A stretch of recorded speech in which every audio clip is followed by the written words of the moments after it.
ಧನಸ್ಸು ರಾಶಿ, ನೀವು ಅಂದುಕೊಂಡಂತಹ ಕೆಲಸದಿಂದ ನಿಮಗೆ ಸಮಾಧಾನ ಆಗುತ್ತೆ. ಯಾವುದೋ ಒಂದು ಆಲೋಚನೆಗೆ ಒಂದು ಕೆಲಸದ ಬಗ್ಗೆ ಬರುತ್ತೆ, ಅದನ್ನು ಅಂದುಕೊಳ್ತೀರಿ, ಆ ಕಾರ್ಯರೂಪಕ್ಕೆ ತರ್ತೀರಿ, ಆ ಕೆಲಸವನ್ನು ಮಾಡ್ತೀರಿ, ಅದು ಅದೃಷ್ಟವಶಾತು ನಿಮಗೆ ಅದರಲ್ಲಿ ಜಯಶೀಲರಾಗ್ತೀರಿ.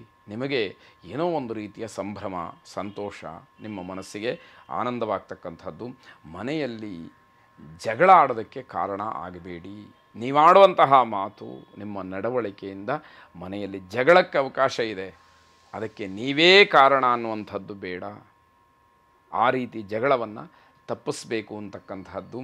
ಚಿಕ್ಕ ಮಕ್ಕಳಿಂದ ನಿಮಗೆ ಸಂತೋಷವಾಗುತ್ತೆ. ಮಕ್ಕಳ ಆಟ ಪಾಠ ಅಥವಾ ಅವರ ಭವಿಷ್ಯದ ಬಗ್ಗೆ ಇರತಕ್ಕಂತಹ ಚಿಂತನೆ, ಚಿಕ್ಕ ವಯಸ್ಸಿನಲ್ಲಿ ಅತಿಯಾದಂತಹ ಜವಾಬ್ದಾರಿಯಿಂದ ನಡ್ಕೊಳ್ತಕ್ಕಂಥದ್ದು, ಓದು ಬರಹ, ಇವೆಲ್ಲವೂ ಕೂಡ ನಿಮಗೆ ಸಂತೋಷವನ್ನು ತರುವಂಥದ್ದು. ಹೊರಗಿನ ಆಹಾರದಿಂದ ಸಮಸ್ಯೆ ಆಗುತ್ತೆ, ಇದನ್ನು ತುಂಬ ಗಮನಿಸ್ಕೊಳ್ಬೇಕಾದಂಥದ್ದು.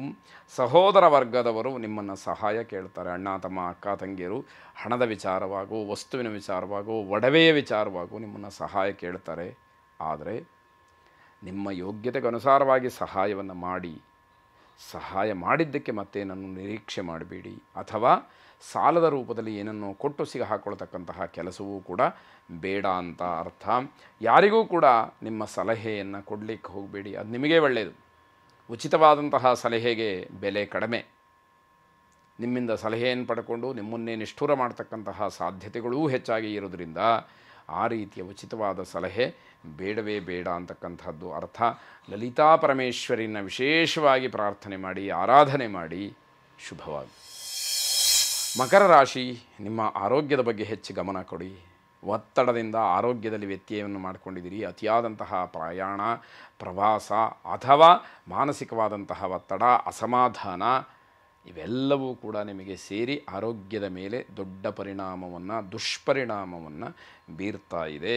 ಅಪಪ್ರಚಾರದ ಬಗ್ಗೆ ತಲೆ ಕೆಡಿಸ್ಕೊಳ್ಬೇಡಿ. ಜನ ಸಾವಿರ ಮಾತಾಡ್ತಾರೆ, ಆದರೆ ನಿಮ್ಮ ಆತ್ಮಗೌರವ ಅಥವಾ ಆತ್ಮಸಾಕ್ಷಿಗೆ ಯಾವುದು ಸತ್ಯ ಒಳಿತು ಅನ್ನುವಂಥದ್ದಿದೆ, ಆ ಕೆಲಸವನ್ನು ಮಾಡಿ. ಆತ್ಮಸಾಕ್ಷಿಗೆ ತಪ್ಪಾದಂತಹ ಕೆಲಸವನ್ನು 10 ಜನ ಹೊಗಳಿದರೂ ಕೂಡ ಅದನ್ನು ಮಾಡಲಿಕ್ಕೆ ಹೋಗಬೇಡಿ ಅಂತಕ್ಕಂತಹ ಕಿವಿ ಮಾತು. ಪ್ರಾಮಾಣಿಕವಾದಂತಹ ಪ್ರಯತ್ನ ಇರಲಿ, ಖಂಡಿತವಾಗಿ ಯಶಸ್ಸಿದೆ. ಯಾವುದೇ ಕೆಲಸದಲ್ಲಿ ಪ್ರಾಮಾಣಿಕತೆ ಇರಬೇಕು, ಪಾರದರ್ಶಕತೆ ಇರಬೇಕು. ಆಗ ಮಾತ್ರ ಆ ಕೆಲಸ ಸಾರ್ವಕಾಲಿಕವಾಗಿ ಯಶಸ್ಸನ್ನು ಪಡೆಯುವಂಥದ್ದಾಗತ್ತೆ. ತಂದೆ ತಾಯಿಯವರ ಜೊತೆಯಲ್ಲಿ ನಿಷ್ಠುರವಾಗ್ತೀರಿ. ತಂದೆ ಹೇಳಿದ್ದನ್ನು ಕೇಳಲ್ಲ, ತಾಯಿಯ ಮಾತು ಇಷ್ಟ ಆಗೋದಿಲ್ಲ.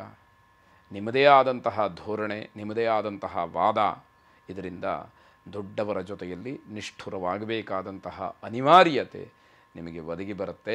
ಆಸ್ತಿಯ ವಿಚಾರದಲ್ಲಿರ್ತಕ್ಕಂತಹ ಗೊಂದಲಗಳನ್ನು ಬಗೆಹರಿಸ್ಕೊಳ್ಳಿ. ಮುಂದೆ ದೊಡ್ಡ ಗಂಟಾಗಿ ಕಗ್ಗಂಟಾಗಿ ನಿಮಗೆ ತೊಂದರೆಯನ್ನು ಕೊಡಬಹುದು ಅಂತಕ್ಕಂಥದ್ದು. ಅತಿಯಾದಂತಹ ಆತ್ಮವಿಶ್ವಾಸದಿಂದ ತೊಂದರೆಯಾಗುತ್ತೆ. ಓವರ್ ಕಾನ್ಫಿಡೆನ್ಸ್ ಇದೆಯಲ್ಲ, ಅದು ಯಾವ ಬುದ್ಧಿವಂತನಿಗೂ ಕೂಡ ಒಳ್ಳೆಯದಲ್ಲ. ಅದನ್ನು ನೀವು ಕೂಡ ಗಮನಿಸ್ಕೊಳ್ಬೇಕಾಗತ್ತೆ. ಸುಬ್ರಹ್ಮಣ್ಯ ಸ್ವಾಮಿಯನ್ನು ವಿಶೇಷವಾಗಿ ಪ್ರಾರ್ಥನೆ ಮಾಡಿ, ಆ ಭಗವದ್ ಅನುಗ್ರಹ ನಿಮ್ಮೆಲ್ಲ ದುರಿತಗಳನ್ನು ದೂರ ಮಾಡಲಿ. ಶುಭವಾಗಿ. ಕುಂಭರಾಶಿ, ದಾಯಾದಿಗಳಲ್ಲಿ ವ್ಯಾವಹಾರಿಕವಾದಂತಹ ಸಮಸ್ಯೆಗಳನ್ನು ಮಾಡಿಕೊಳ್ತೀರಿ. ಬಂಧುಗಳಲ್ಲೇ ವ್ಯವಹಾರದ ದೃಷ್ಟಿಯಿಂದ ನಿಮಗೆ ವಿರೋಧ ಉಂಟಾಗ್ತಕ್ಕಂಥದ್ದಾಗುತ್ತೆ. ಅವರನ್ನು ಎದುರಿಸುವಂತಹದ್ದು ಕಷ್ಟವಾಗುತ್ತೆ.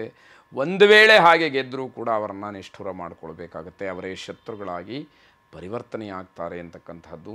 ಮಕ್ಕಳ ಭವಿಷ್ಯದ ಬಗ್ಗೆ ಸ್ವಲ್ಪ ಚಿಂತನೆಯನ್ನು ಮಾಡಿ. ಮಕ್ಕಳ ಜೀವನ ಹೇಗೆ, ಅವರ ವಿದ್ಯಾಭ್ಯಾಸ ಹೇಗೆ, ಮುಂದಿನ ದಿನಮಾನದಲ್ಲಿ ಅವರು ಯಾವ ರೀತಿಯಲ್ಲಿ ಸಮಾಜದಲ್ಲಿ ನೆಲೆಯನ್ನು ಊರ್ತಾರೆ ಎನ್ನುವಂಥದ್ದು ಗಮನದಲ್ಲಿರಲಿ. ಕಾರ್ಯಕ್ಷೇತ್ರದಲ್ಲಿ ಪ್ರಗತಿಯನ್ನು ಹೊಂತೀರಿ.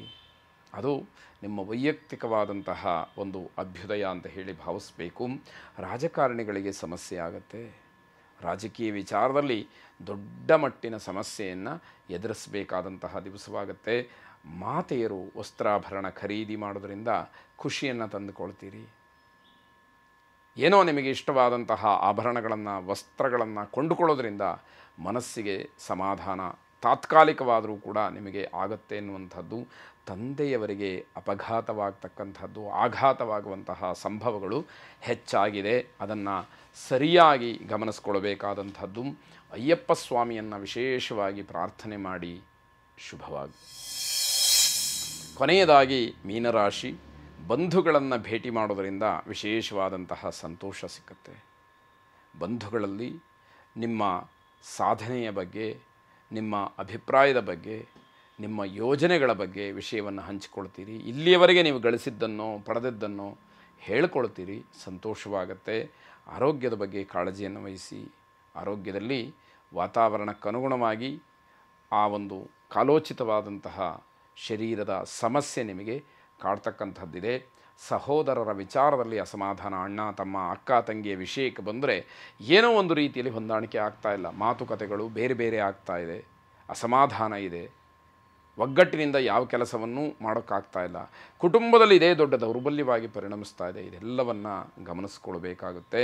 ಆಸ್ತಿಯ ಬಗ್ಗೆ ತುಂಬ ಚಿಂತನೆಯನ್ನು ಮಾಡ್ತೀರಿ. ನನಗೆ ಬರಬೇಕಾದಂತಹ ಆಸ್ತಿಯೋ ಅದರ ಪಾಲೋ ಸಿಕ್ಕುತ್ತೋ ಇಲ್ವೋ ಅನ್ನುವಷ್ಟರ ಮಟ್ಟಿಗೆ ನಿಮ್ಮ ಒಂದು ತುಡಿತ ಕಾಣ್ತಾ ಇರತಕ್ಕಂಥದ್ದು. ಮನೆಯಲ್ಲಿ ಹೊಂದಾಣಿಕೆಯ ಕೊರತೆ ಇರುತ್ತೆ. ಒಬ್ಬರು ಹೇಳಿದ್ದು ಮತ್ತೊಬ್ಬರಿಗೆ ಆಗದೇ ಇರತಕ್ಕಂಥದ್ದು. ಹೊಂದಿಕೊಂಡು ಹೋದಾಗ ಏನೇನು ಬೇಕಾದರೂ ಕೂಡ ಜಯಿಸಬಹುದು ಅಂತಕ್ಕಂತಹ ಮಾತಿದೆ. ಆದರೆ ಆ ಹೊಂದಾಣಿಕೆ ಮುಖ್ಯ, ಬೇಕಲ್ಲ, ಅದು ಕಾಣುತ್ತಾ ಇಲ್ಲ ಅನ್ನುವಂಥದ್ದು. ಯಾವುದೇ ರೀತಿಯ ಅಸಂಬದ್ಧವಾದಂತಹ ನಿರ್ಣಯಗಳನ್ನು ಮಾಡಬೇಡಿ. ಅದು ನಿಮ್ಮ ಎಲ್ಲ ಕೆಲಸಗಳಿಗೆ ತೊಂದರೆಗೆ ಕಾರಣವಾಗುತ್ತೆ ಎನ್ನುವಂಥದ್ದು. ಸಾಯಿಬಾಬಾರನ್ನು ವಿಶೇಷವಾಗಿ ಪ್ರಾರ್ಥನೆ ಮಾಡಿ. ಶುಭವಾಗಿ.